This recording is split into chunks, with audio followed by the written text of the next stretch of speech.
Assalamualaikum warahmatullahi wabarakatuh. Bismillahirrahmanirrahim. Puji syukur atas kehadirat Allah Subhanahu wa taala. Di sini saya diberikan kesempatan untuk mempresentasikan hasil penelitian saya. Sebelumnya perkenalkan, nama saya Halisa Indriani Ananda dengan NIM 1811013220016 dengan topik penelitian perbanyakan Trichoderma sp dengan menggunakan media ekstrak media beras, bekatul dan kacang hijau secara in vitro. Adapun struktur pembahasan, yang pertama ada pendahuluan, kedua ada metode, ada hasil dan pembahasan, kesimpulan dan saran, yang terakhir adalah dokumentasi. Yang pertama saya akan membahas mengenai pendahuluan yang melatar belakangi adanya penelitian ini. Yang pertama, kesuburan lahan di Indonesia yang berkurang. Walaupun Indonesia ini memiliki kondisi lahan yang sangat subur, namun kesuburan lahan akhir-akhir ini berkurang karena salah satu faktornya akibat erosi, terdapat pestisida kimia sehingga lahan menjadi tidak subur. Yang kedua ada penyakit tanaman merupakan faktor pembatas pertumbuhan. Nah, maka dari itu digunakan alternatif dengan pemanfaatan agen hayati ini sebagai pengganti pestisida kimia untuk mengurangi dampak negatifnya. Yang ketiga ada Trichoderma sp ini merupakan salah satu agen hayati cendawan antagonis yang dapat melawan patogen dan sebagai agen biokontrol penyakit tanaman. Untuk metode pelaksanaan penelitian ini, yang pertama ada waktu dan tempat, yang kedua adalah alat dan bahan, yang ketiga ada prosedur kerja.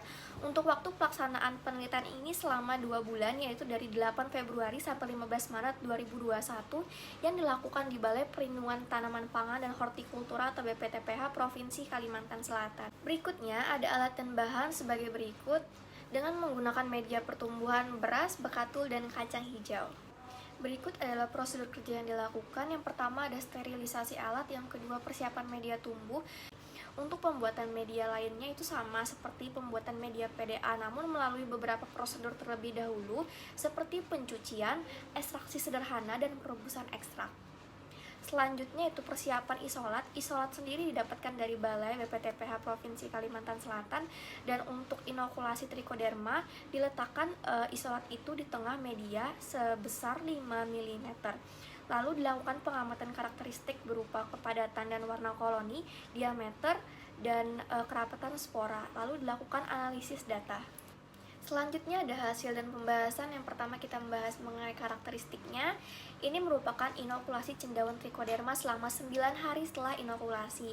Nah, pertumbuhan dan perkembangannya pada semua media perlakuan ini ditandai dengan terbentuknya koloni cendawan Trichoderma pada semua media. Nah, ini juga dipengaruhi oleh faktor yaitu adanya kandungan kimia. Untuk beras sendiri ini memiliki nilai karbohidrat yang tinggi, maka dari itu warnanya menjadi hijau tua, dan begitu pula dengan kacang hijau. Namun untuk bekatul sendiri dikarenakan memiliki serat kasar yang tinggi sehingga nilai kecernaan nutrisinya itu menjadi rendah. Selanjutnya hasil pembahasan mengenai diameter. Nah, hasil ini menunjukkan bahwa pada periode 5 hari setelah inokulasi, komponen penunjang untuk Trichoderma sp ini telah tersedia. Komponen tersebut meliputi senyawa karbon sebagai sumber energi pada saat karbohidrat itu yaitu enzim selulase menjadi glukosa dan selubiosa, sehingga nisbah C/N-nya lebih tinggi. Nah, bahwa bertambahnya periode inkubasi ini juga sejalan dengan bertambahnya pertumbuhan diameter koloni Trichoderma sp. Selanjutnya kita akan membahas mengenai kerapatan sporanya. Nah, hasil pengamatan jumlah spora Trichoderma sp ini terbanyak terdapat pada media beras dengan jumlah spora 19,5 kali 10 pangkat 2 ml. Nah, tidak berbeda jauh dengan media kacang hijau dan bekatul. Pada media kacang hijau dan bekatul, walaupun kerapatan sporanya hampir sama pada media beras, namun pada media ini koloninya tidak setebal atau serapat pada media beras. Yang terakhir ada kesimpulan dan saran.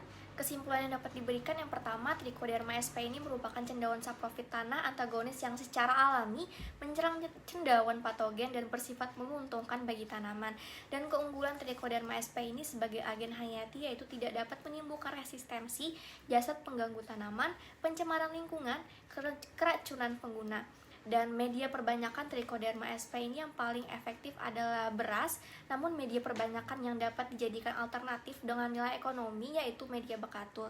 Dan saran yang dapat diberikan yaitu proses perbanyakan media bekatul lebih baik menggunakan bekatul dari pabrik langsung, dirasa lebih mendapatkan hasil yang maksimal. Lalu selanjutnya ada dokumentasi saat melaksanakan penelitian sebagai berikut.